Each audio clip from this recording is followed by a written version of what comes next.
Assalamualaikum warahmatullahi wabarakatuh. Perkenalkan, nama saya Hasbullah. Saya dari kelas MN20I.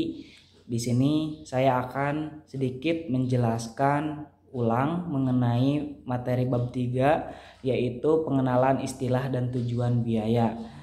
Sebelum ke pengenalan istilah dan tujuan biaya, kita di sini ada beberapa jenis perusahaan. Nah, diantaranya yaitu perusahaan yang bergerak di bidang sektor manufaktur dan sektor perdagangan serta sektor jasa. Nah, sektor manufaktur adalah perusahaan yang membuat dan menjual produk mereka sendiri, di mana produk tersebut dibuat oleh perusahaan tersebut kemudian dijual juga oleh perusahaan tersebut. Salah satu contoh adalah pabrik garmen. Nah, mereka di sana membuat sebuah produk berupa pakaian dan kemudian mereka jual kepada konsumen, ya.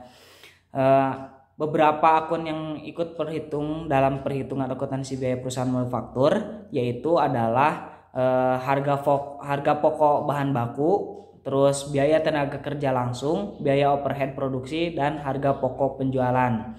Nah, selanjutnya dalam sektor perusahaan dagang, sektor perusahaan dagang adalah perusahaan yang membeli kemudian menjual produk berwujud tanpa mengubah bentuk dasarnya. Nah, di sini seperti salah satu contoh adalah kita di salah satu contoh adalah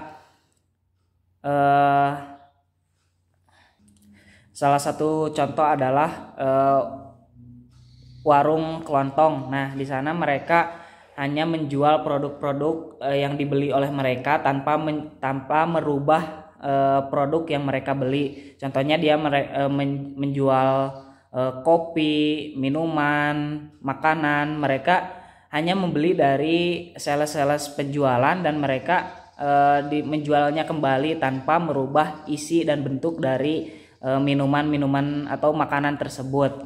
Nah, dalam perusahaan sektor dagang terdapat 4 unsur yang menjadi dasar untuk penghitung akuntansi biaya dalam perusahaan dagang. Di antaranya yaitu kas keluar. Kas keluar yaitu merupakan biaya yang dikeluarkan oleh perusahaan. Selanjutnya, barang masuk berupa barang yang dibeli oleh perusahaan untuk diperdagangkan. Selanjutnya, yang ketiga yaitu kas masuk, merupakan uang yang diperoleh dari penjualan barang dagangan oleh perusahaan. Setelah itu, barang keluar adalah semua barang yang dijual oleh perusahaan. Selanjutnya, perusahaan sektor jasa. Nah, perusahaan sektor jasa adalah menyediakan jasa, yaitu produk yang tidak berwujud. Salah satu contoh dari perusahaan jasa yaitu tukang cukur. Nah, mereka hanya menawarkan jasa gunting ataupun cukur rambut saja tanpa mengeluarkan produk yang berwujud. Nah, seperti itu. Nah, masuk kepada perbedaan manufaktur dan perusahaan dagang. Dalam perusahaan dagang di sini dan manufaktur terdapat beberapa perbedaan dalam laporan biaya produksi, ya.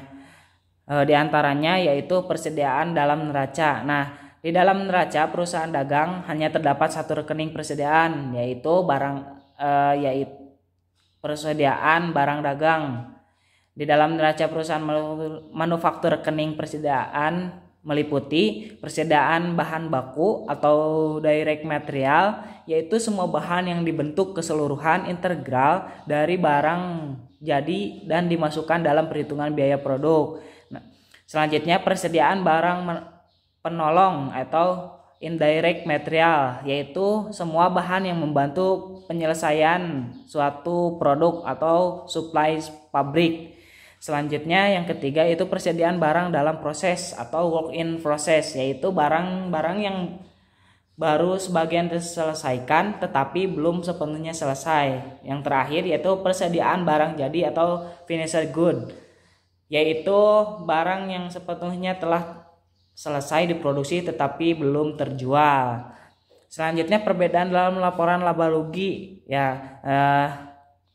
Dalam laporan laba rugi antara perusahaan dagang dan manufaktur terdapat beberapa perbedaan, terletak beberapa perbedaan di antaranya perhitungan harga pokok penjualan. Nah, pada perhitungan harga pokok penjualan di dalam laporan laba rugi perusahaan dagang, yaitu barang tersedia dijual diperoleh dengan menjumlahkan persediaan barang awal barang dagang, persediaan awal barang dagangan dan pembelian bersih.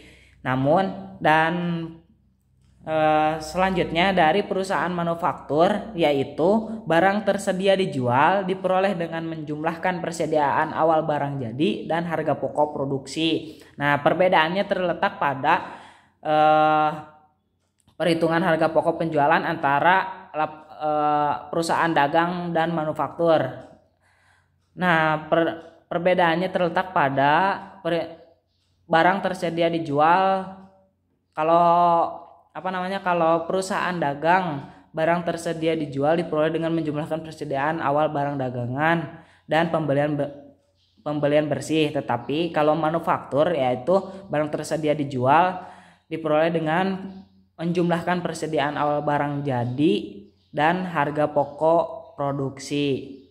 Nah, setelah itu apa sih yang dimaksud dengan harga pokok produksi atau cost of goods manufacture? Harga pokok produksi adalah biaya barang yang dibeli untuk diperoleh atau untuk diproses sampai selesai. Nah, sebaik sebelum maupun selama periode akuntansi berjalan. Nah, harga pokok penjualan mencakup semua biaya produksi yang terjadi untuk membuat barang yang terjual. Biaya produksi dapat digolongkan menjadi 3, yaitu biaya bahan baku, biaya tenaga kerja langsung, dan biaya overhead pabrik. Nah, contoh dari biaya overhead pabrik antara lain adalah biaya tenaga kerja tidak langsung, misalnya upah mandor, upah satpam pabrik, dan gaji manajer pabrik. Biaya yang kedua yaitu biaya bahan penolong, misalnya pelumas, bahan pembersih, dan lain-lain. Yang ketiga, biaya reparasi dan pemeliharaan mesin pabrik. Selanjutnya yang keempat, biaya pemeliharaan gedung pabrik. Yang kelima, biaya penyusutan mesin pabrik.